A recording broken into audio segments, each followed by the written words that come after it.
P. What are we on? 15? You keep track of the numbers. You're the numbers guy. 16. There we are. Episode 16. Okay, so we've got 3 shelves today. So I'll try and whiz through them. There's some really interesting stuff in here, though, I think. I'll be the judge of that thing. Thanks. So P begins with Pandora's Box, G.W. Pabst, 1929 silent film with Louise Brooks, that we screened last year. Yeah. This is the DVD because there is no Blu-ray of this yet. I'm very much looking forward to the release of a Blu-ray of it, but this is the Criterion edition, which has got a lovely big book with interviews with Louise. There's a really nice extra on this of a filmed interview with her in the 80s. Yeah. And she's lived a life. I bet. 1984 interview with her. Yeah, she's lived a life. And she was living, in 1984, she's just like living in a little apartment in Berlin. Yeah. Just like a little old lady sitting there. Nobody knew who she was. And she sort of comes to life when they interview her, and she talks about the Hollywood days and all the people she knew. It's lovely. Yeah. Everyone's got a story though, haven't they? Yeah. I guess especially if you were like... she had quite a fascinating life though, because she was like a Ziegfeld dancer, like a review dancer, and then she got picked up and did a few Hollywood things, and then she went to Germany and did these like Landmark this and Diary of a Lost Girl and stuff, and she's just like the archetypal flapper with the precise bob hair and inspiring hair. Yeah. And it's a really good film, amazing film. Hair is life. We wish it wasn't, but it is. Who said that? Fleabag. Or maybe Mick Jagger, I don't know. It's very French. Next is David Fincher's Panic Room, which is a film. No, she says hair. Did she say hair is everything? I don't know. This is a film thing, not TV. I've got another TV thing to talk to you about. Later. Panic Room. Oh, it's good. I love Panic Room. Yeah. There's not a Blu-ray of Panic Room either, I don't think. So I'm still on my 3-disc DVD, which is, we've talked about this before, my obsession with David Fincher commentaries and stuff. This has got 3 commentaries on the film, and then there are 2 extra DVDs of the end-to-end how it was produced. To me, this is aspirational living. Panic Room is? Yeah. What, having a panic room? Yeah. Yeah, it's brilliant. It'd never come out. It's a great film.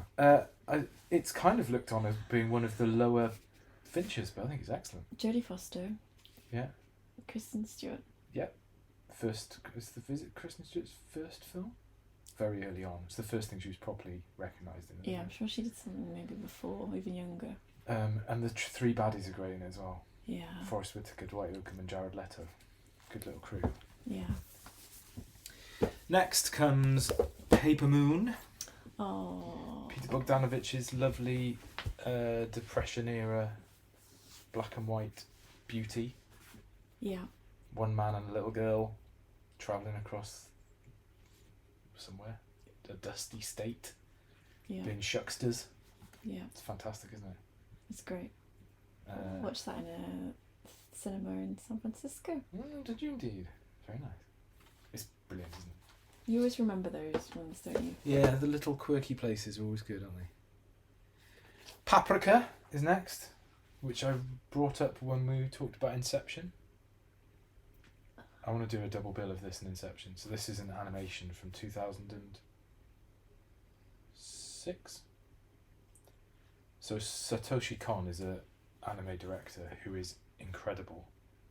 His drawings are like, I don't know if he does the drawings, but his designs are amazing. He makes... Sometimes I watch animated films and I feel that they're really slow. I think it's because I'm looking so much at what's going on. They don't flow as quickly as real life does. These ones properly flow like watching a normal film. That might just be me, but Paprika has a number of scenes in it that are pretty much stolen shot for shot in Inception. So there's a scene, if you remember in Inception, there's a bit where They're like in a hotel corridor, and the corridor suddenly twists around, and they're all it's exactly that scene's in this. Christopher Nolan stole wholesale chunks of this, and this is about another snippet to save for a pretentious dinner party conversation. Absolutely. Oh, I prefer the original Satoshi Kon animation, Paprika. Have you not seen it? It also is about dreams within dreams, but far better. Winner. Yeah, it's fantastic. Next is another of my favourites, Paris, Texas. Never. Wim Wenders' Paris, Texas. You put that on as well, didn't you? Yeah. So this is one of the greatest American films, Dutch director, but one of the greatest American films. So lovely Harry Dean Stanton. Great. Face, incredible Face. character. What a face. His character wanders out of the desert. And he's been missing for a long time, and it's just a story about him reconnecting with his family. It's amazing. Fantastic soundtrack. Beautiful film. Is it like Blue Ruin? It's not violent or anything. It's just lovely. Yeah. Excuse me. Next up, an all-time classic that we really need to put on.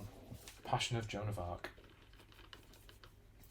In a lovely Eureka box set.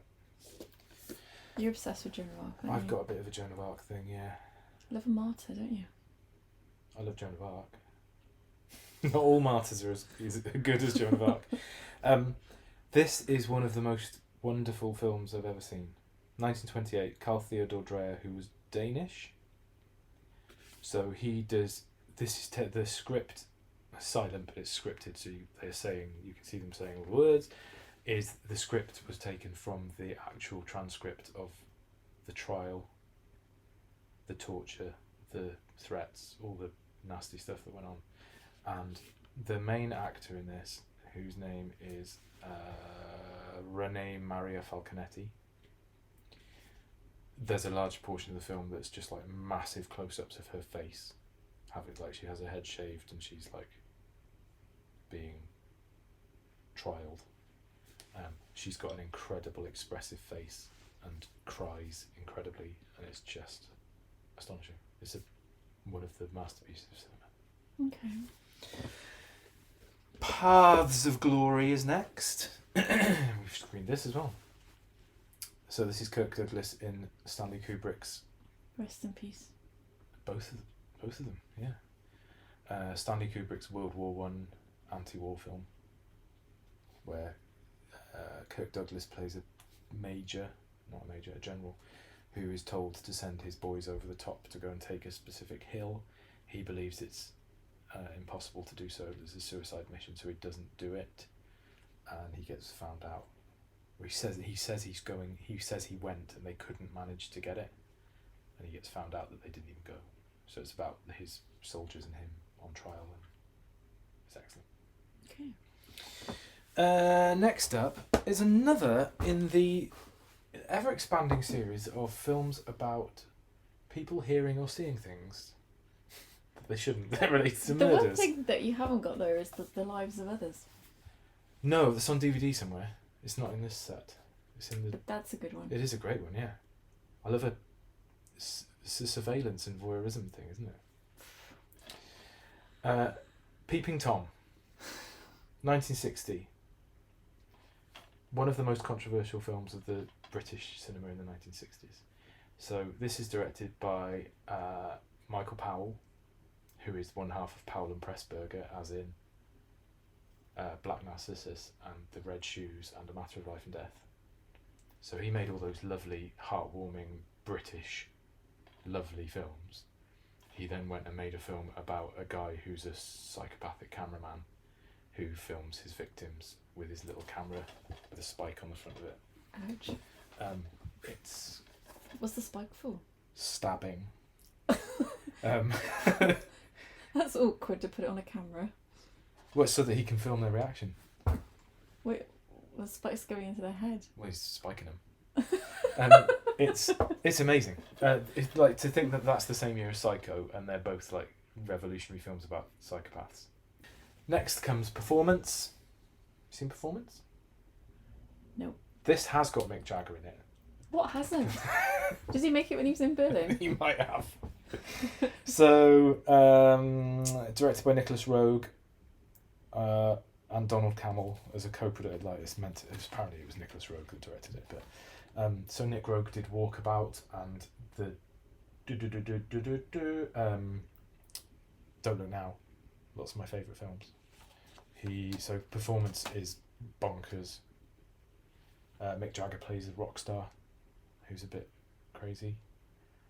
James Fox plays a gangster who done a murder and he has to go on a run and he goes and hides in Mick Jagger's house. Was that your Mick Jagger? No, that was just a gangster what done a murder. Let's see your Mick Jagger. Oh, what was that phrase? I can't do it.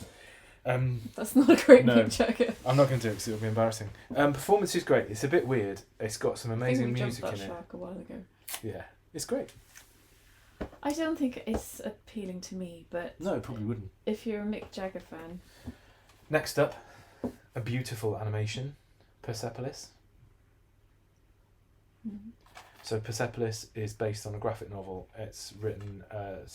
It was a graphic novel written by an Iranian woman who wrote a semi-autobiographical story about growing up in the 70s in Iran under the regime, and she got to go and stay with an aunt in France, so she discovered rock and roll and punk. So this is about a little girl who doesn't get why she's being told she should be wearing a burqa and being a good Muslim woman, because she's seen what it's like outside. And it's an amazing cartoon. What's her name? Margie.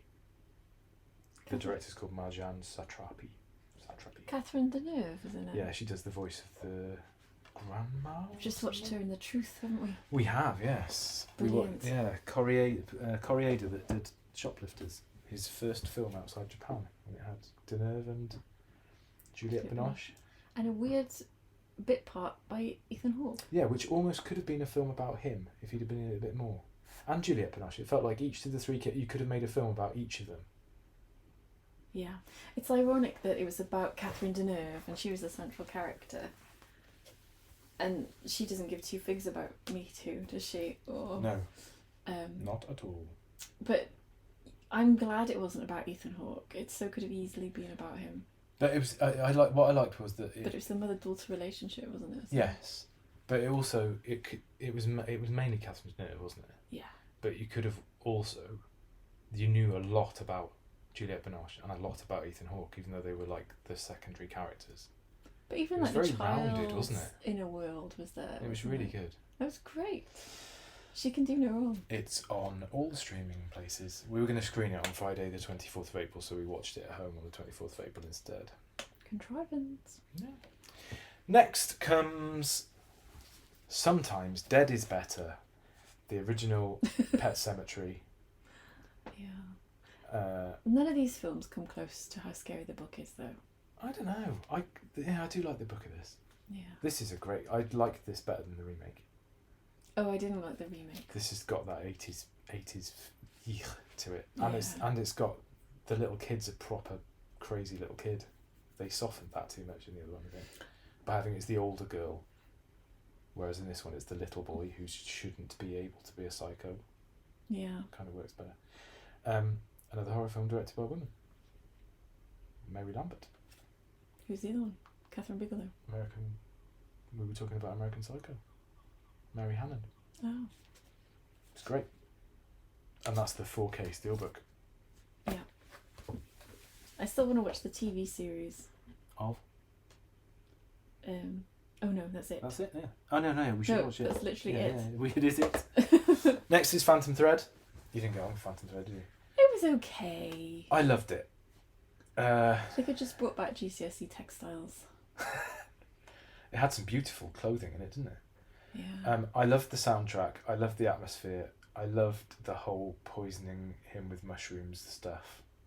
And I don't know, there was something really enchanting about it. It's very polished. It's a gleaming, polished gem, isn't it? Yeah. My problem is Daniel Day-Lewis. You're aware, he only comes out every 4 years to work with Paul Thomas Anderson. Get an Oscar. You're just aware this is him acting. You're watching a masterclass. You know. Yeah, I guess so. I don't get. But in a good way. Yeah, but it still feels like. It's a performance, isn't it? Yeah. What I mean by in a good way is it's not like when you watch people in EastEnders and you can see them acting. Yeah. Like you can see them waiting to say their line next. That's what I mean. Yeah. But I know what you mean. He's a performer, isn't he? Yeah, I don't really feel like you get into the characters.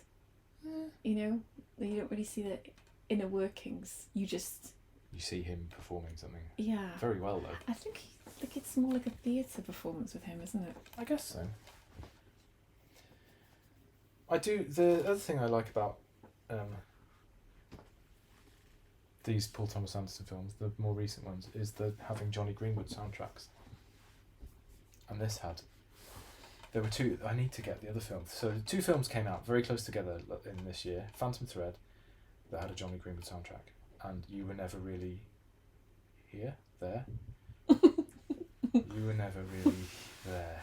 Here. I can't remember which one it is now. The one with Joaquin Phoenix, where he played a taxi driver. That had a Jonny Greenwood soundtrack as well. Both soundtracks were incredible. This one's like full-on orchestral classical. The one on the other film was like industrial electronic with strings, and it just continues to prove to me that Jonny Greenwood is one of the greatest musicians that's ever lived. Is that your dream job, do you think? Making soundtracks? Yeah. I'd love it. I'm not good enough to do that though. Next up, another delightful Arrow edition of a Dario Argento film. Phenomena. Phenomena. So, if you haven't seen Phenomena, have you seen Phenomena? Nope. Right, so this has got two versions of Phenomena, two different cuts. Easy for you to say. And it's got a different version of the film called Creepers, which I haven't seen yet. Seems a little OTT. I've only seen Phenomena once, but I cannot wait to watch it again, and I shall tell you why. The basic premise of Phenomena is that Jennifer Connelly plays a girl, an actress who goes to a Swiss finishing school. I feel like I'm getting a verbal telegram. Stop. She has a psychic ability to commune with insects. Oh no, that's not for me. And it has Donald Pleasance in it. Is there some kind of teaming sound? Because that would just send me over the edge. It's got Donald Pleasance in it, and if I remember rightly, it has a murderous chimpanzee. Oh my word. It's like a nightmare. Bonkers and lovely and weird and Dario Argento-y. I can't wait to watch that again. Okay, next is two versions of one of my favourites. Picnic at Onion Rock. Mm-hmm. Peter Weir's film about a school trip in the 1900s on Valentine's Day that goes terribly wrong when three of the girls go missing when they go for a walk up on Hanging Rock. Yeah. I've got two versions because there's a DVD version that's got some extras that are not on the lovely Criterion version that comes with the copy of the novel and other different things. I don't know, what's a novel? Yeah. And there's another version of the novel that's got a final chapter that tells you what happens to the girls. Oh. And it's rubbish. Oh. It's much better as a mystery. This has got let's get that book out. One of my favourite atmospheres of a film. Yeah. Hot. It's like it's almost all filmed in slow motion, and it's very. It makes me think that's probably what it's like to walk around in Australia on a hot deserty thing. It's like heat haze. It's lovely. It's just one of the best. It's quite windy when I was there. One of the best. And a really nice experience of getting to screen this. So we couldn't be licensed from the normal place. I had to get permission from Peter Weir's daughter, who manages his films. Yeah. So I had to email her and explain I wanted to show it on a pier. And I sent some photos of the cinema and the pier. You should have called it We're on a Pier. We'll have to do a series. That's a full series. We're on a pier. Ridiculous. And about half an hour later, she emailed me back and she said, "Your cinema looks absolutely amazing. You've got full permission to screen it." Oh. And it was lovely. That's nice. So then comes Pina. Are you feeling alright with all this bending down? Yeah, it's fine. Wim Wenders is... We've had 2 Wim Wenders in here, haven't we? Wim Wenders is Pina, which is his documentary dance film about the choreographer Pina Bausch. This is the other film that I mentioned when we talked about Werner Herzog's film about cave paintings and how that works in 3D. Yeah. This also worked in 3D because a lot of it is... It's got talking heads talking about Pina Bausch, and then it's got whole dance performances that are presented in 3D, so it's like you're looking at a stage with dancers on it. Did I see the word Wim Wenders somewhere else just now? Yeah, on Paris, Texas. Yeah. Director of that too. So this is, I mean, it's pretty niche. It's about a niche modern dance choreographer. Give me this over Japanese puppets any day. I think you should watch this with us. We should go and put the 3D glasses on and watch it. I don't think they incredibly impressive. They do. I've checked this out. I had a look. You know, I love anything about dancing. Let's watch this. It's amazing. Then next to that, similar but totally different, Pitch Perfect. So Pitch Perfect doesn't really fit in this collection, I guess. Oh, it does. It says on the front it's the funniest film of the year and unmissable. I went to see this at the cinema, and I thought it was going to be terrible. And I absolutely loved it. And I, ashamed to say, downloaded it immediately when I got home, a dodgy copy of it, and I watched it about a dozen times in the next month. It was your go-to happy film for a while. It was a really good go-to happy film. I mean, it should be really cheesy, but where it's supposed to be, where another film like this would be cheesy, I find it moving and hilarious. You know how some people have those films where they're like, it's almost so cheesy that you just love it. Yeah. This is one of those. Yeah. I think the a cappella stuff is incredible. The character of Bumper is one of my favourite comedy characters of all time. Yeah. The sing-off in the playground at night is one of the greatest scenes. Yeah. And the finale, where they pull off the big dance routine, and then the guy in the audience sticks his hand up in the air in a "Don't You Forget About Me" Breakfast Club moment. Yeah. Gets me every time. Yeah. It's a beauty. It's rousing. It is. Next to that, I haven't seen this since it came out of the cinema, and it came out about the same time as Only God Forgives, that was our addendum yesterday. And I think I'd like to watch it again as a double bill with that. Is The Place Beyond the Pines. Yeah. Did you see this? Yes, I did see that. I really enjoyed it. Great performances. Great performances. Eva and Ryan get together. A massive twist halfway through that I wasn't expecting. In real life. Yeah. I really would like to revisit it. It's got a great cast. Yeah. I really like Blue Valentine that Derek Sheehan I think you're going to love The Notebook. I can't wait to see it at some point. It's got to be done. You're going to be surprised. Yes. Next, La Poison. So this is a French black comedy directed by Sacha Guitry that stars Michel Simon, who's the guy that played the tramp in Boudou, Saved from Drowning. I thought I recognised that face. This is a very odd black comedy. It's very French, and it hasn't aged that well. So this is a story of a man who he hates his wife, and his wife hates him. He decides he wants to kill her. So he's very clever. He goes to his lawyer, and he says he has killed his wife. Oh, I know this story. So the lawyer tells him all the things he should do to get away with it. Yes. And then he can come up with a plan.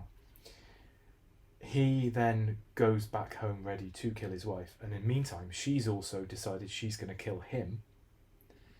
So she's poisoned something for him to eat. He's done something for her to eat, and they switch because they don't trust each other, and she ends up dying.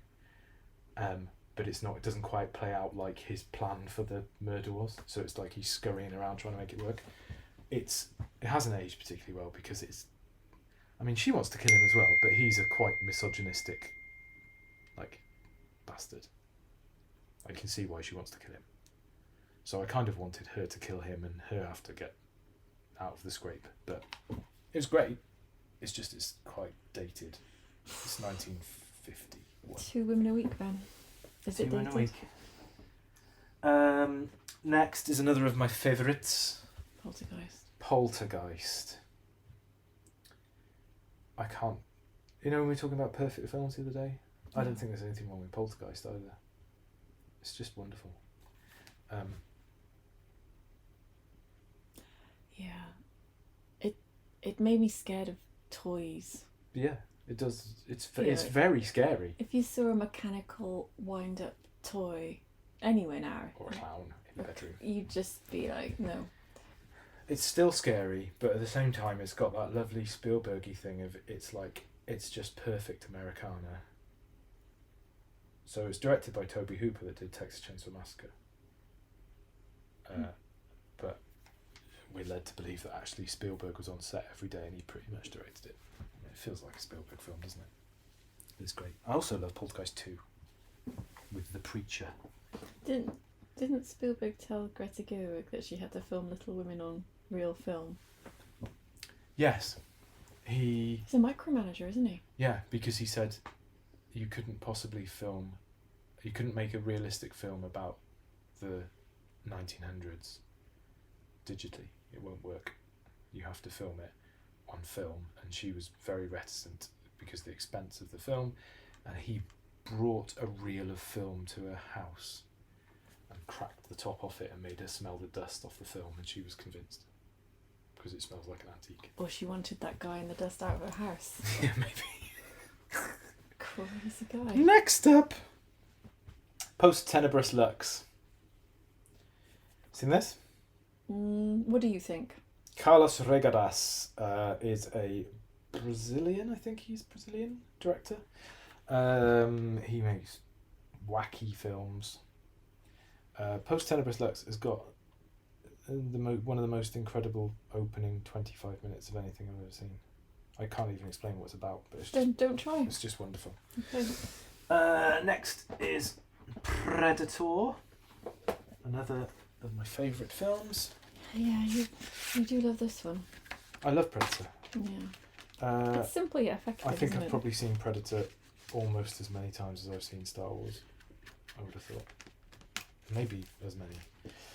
So there's Predator 2 in there, and Predators. Predators wasn't much cop, but I really like Predator 2. A gaggle of predators. Clutch of predators. Clutch. A murder of predators. Next. Primer. I thought we were going to be done then. We've only got 4 more. Primer.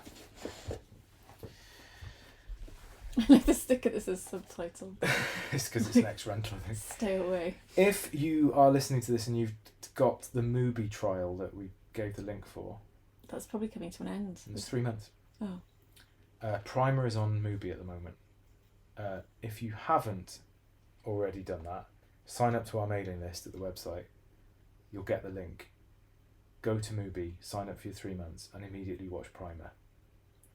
So Primer is a very low budget science fiction film directed by a guy called Shane Carruth, who's only made 2 films, this and Upstream Colour, which is in the unwatched pile. I think he produced, wrote, did the soundtrack. He's like John Carpenter. He did everything. Total control freak auteur. He did, so this is a film about time travel. But it's kind of done as though, I know people do this, but it's kind of done as though it's a real, there's no fantasy element to it. It's 2 guys who are trying to do something else and they accidentally create a machine that transfers stuff back in time slightly. And they tweak it in a garage and make this box that you can go and sit in, and you travel backwards and a duplicate of you stays where it was. Something weird like that. I mean, you don't feel you have to break it down. No. It is one of the most confusing films I've ever seen on first watch. If you're saying that. On second watch, it becomes one of the best science fiction Why films. does it say Donnie Darko for grown-ups? Because it's really complicated and confusing. I don't think But Donnie similar Darko to Donnie was Darko. complicated. No, but this is for grown-ups. It's the grown-up version, where you should probably sit with a pen and paper while you're watching it and keeping track of what's going on. But there's a very helpful diagram on the internet that explains how the film works. that's... If it has to come with a diagram... Well, it doesn't have to. I enjoyed it I'm the out. first time, and then I loved it, and then I kind of went, what happened? And then I read about it, and then I watched it again. It was wonderful. So that's Shane Carruth's Primer. Go on, movie, watch it. Next is The Princess Bride, which we were talking about during our outdoor screening on Saturday, weren't we? It was a contender. This would work for outdoors. I've only seen this once. It appears to be a lot of people's favourite film of all time. Yeah. I enjoyed it. I need to revisit it. Yeah. I need to finish the book. But it's hilarious, the book. It's very, very funny. I think that made me get this more than just watching it. That's why I want to watch it again. Next time there's a sunny day.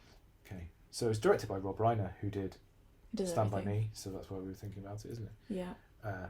When Harry Met Sally, Spinal Tap. All the good shit. Yeah. Next is Prisoners. A lot of names. It's a great thriller. This is a thriller with Hugh Jackman and Jake Gyllenhaal as, I think they're next door neighbours. Well, they're friends in some way. It's a great description. I don't know, I can't remember. I've only seen it once. I really liked it though. So they do a thing and then They do a thing and does it's it go well? thrilling. It's a serial killer abduction of a child film. Oh, another one of those. It's directed by Denis Villeneuve that did Arrival and Sicario and is about to do Dune and is incredible. This has got a very Finchery feel to it. It's very realistic and procedural and thick with tension. I do like that stuff. This is excellent. Put that on my watch list. I will. And then last in the P's is a film that I know you don't like. It's another Paul Thomas Anderson, Punch Drunk Love. Yeah. So this is another one that I really want to revisit because I've only seen it a couple of times a long, long, long time ago. And I want to revisit it after watching Adam Sandler in Uncut Gems. Can't bear to He watch was him. amazing. He peeked at the water boy. And that even wasn't even him, was it? Yeah, that's Adam. Waterboy and the hockey one. Happy Gilmore. Gilmore. Those are good. No, the water boy was it for me. So he plays a pretty awful character in this, doesn't he? But he plays a pretty awful character in Uncut Gems. But I don't know that you're meant to like him in Uncut Gems, and I don't think you're meant to like him in this either. But he's very good at playing that like weaselly, horrible character. Bumbly. Which is, it sounds like he's. I've read a bit about him after Uncut Gems, and he's a proper depressed, failed comedian. He's gutted about the fact that he wasn't a cooler comedian. He ended up doing films that were I a think bit he's a lovely man. Yeah, Every but he's interview, really depressed and frustrated. but it doesn't really come forth in the range. No, but he plays characters in this and Uncut Gems who are like super depressed and just bad. But that's not really acting, if that's... No, because I think he's nicer than these people, isn't he? But he's very good at... I mean, I wish him well. that's probably better than he's had from a lot of people. But this is Paul Thomas Anderson as well. Yeah. So, hence, from what I remember about it, it's a beautiful film. It's got really interesting colours. It's lots of reds and blues, and... I mean, I'm not a cat with a laser pen. I know, but it's a film that you use your eyes to look at, so colours are important. I never ever think about colours. That's a big thing why a lot of these films are here, Is because it they've because got amazing palettes. Is it because you're colour deficient? Yes, maybe. I don't know, I just react very much to beautiful colour palettes, but I also like those like washed out Spielbergy things as well, where they're greyer than they should be, you know? I just like colour, and I like black and white when it's really crisp. Mm. You're a connoisseur. Anyway, I'm go on. the McDonald's. Yeah, the McDonald's. Anyway, Punch Drunk Love has an ongoing thing in it where Adam Sandler's character is wearing the red and blue of Superman. I did start to watch it. He's a Superman character. That's why I want to rewatch it, because there's more to it than it just being about a horrible bloke. And there are the peas. Quite a lot of peas. We've gone 35 minutes. That's long. Yeah. So it's a good job it's the weekend. No one's got anything to do. They can listen to this. It's not the weekend. No, it's not, is it? It's Monday. It's Monday. What the hell I are thought you it was talking Saturday. about? Right. So which three are you taking with you? Peas are difficult because there's a lot in here, isn't there? But think about it's time sensitive. Picnic at Hanging Rock. Yeah. I'm going to take Predator. And I'm going to take Poltergeist. And I'm going to regret it forever because there's so many others there that I want. I'm going to take Princess Bride, Prisoners, and Primer. It's excellent that you're going to a desert island with a load of films that you might not like. Oh, you're very brave. Well, I feel like I'm being such a Debbie Downer. I want to give these things a chance. Fair enough. Okay, go on. You're going to ask some other things, aren't you? Yeah. Do you want your extra question? Go on, extra question me up. Do you know what? I've been putting together quite a lot of questions. Don't use them today. We'll do them on a quieter day. Tomorrow we've only got 2 films. Okay. Well, I'll ask you this one then. So, I saw on Talking Pictures that a film is coming out on Friday. Not coming out, but being shown at 10 p.m. Called The Fan with Lauren Bacall. She's older. It looks like it's like 70s, Okay. early 80s. Yeah. And he's like a stalker. He's her biggest fan. So I was thinking about what a weird genre it is that so many films are about stalkers. Yes. They are, aren't they? And I was wondering what your thoughts were about what films Have the best you've stalkers. enjoyed that have got like that kind of setup. An obsessive fan. Yeah. Ooh. Because we just watched Single White Female, didn't we? Yeah. So.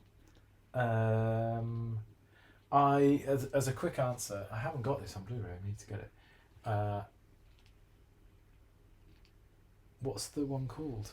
With Robin Williams. 1 Hour Photo.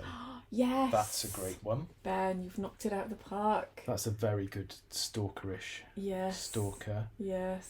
I think Single White Female's great for that. There's a lot of things like that though, aren't there? That are really good. There's lots of 90s ones like that. Yeah. I can imagine Michael Douglas being in lots of things about stalkers. Not that he's the stalker, but there's somebody there. Well, Fatal Attraction. Yeah. He's got a stalker. He has, yeah. A dead rabbit. I'm going to go for 1 Hour Photo though. I think that's He's a brilliant That's stalker. Great. That is a very good answer. But I do really want to watch that film that just came out with that was directed by Fred Durst out of The Wonder Years. No. No. Oh, Fred, the band. Yeah, Fred Durst out of Limp Bizkit. Yeah. Where John Travolta plays a super fan, and it's an incredible Fred Savage. incredible transformation of John Travolta. He's going down that Bruce Willis route, isn't he? Yes, it was meant to be one of the worst films that's been made recently, but I really want to see it. After he did that, what did he do? Was he in the no? What was the film that he was in? Where was it? A TV series? We had quite a big transformation. Oh, the thing about O.J. Simpson. Yeah. Where he played the. Yeah, that was weird. Anywho, we're nearly on 40 minutes now. This is Okay. really talk. All right. Wind it up. Okay. We'll be back tomorrow with Q, which will probably last about 1 minute because we've only got 2 films in Q. I've got loads of questions. Then it'll be a questions. Q for questions. Yes. Brilliant. It'll be Q and A. Q and A. Oh dear. If you're still with us, well done. We'll be back tomorrow. Thanks for comments on various channels. We love and it. additional Keep questions. it coming. It's amazing that there are at least 3 or 4 people who are still listening to this. It's brilliant. Thank you. It's great. Thanks for being so kind. Yes. Not a single bad word. Thank you. Take care. Bye.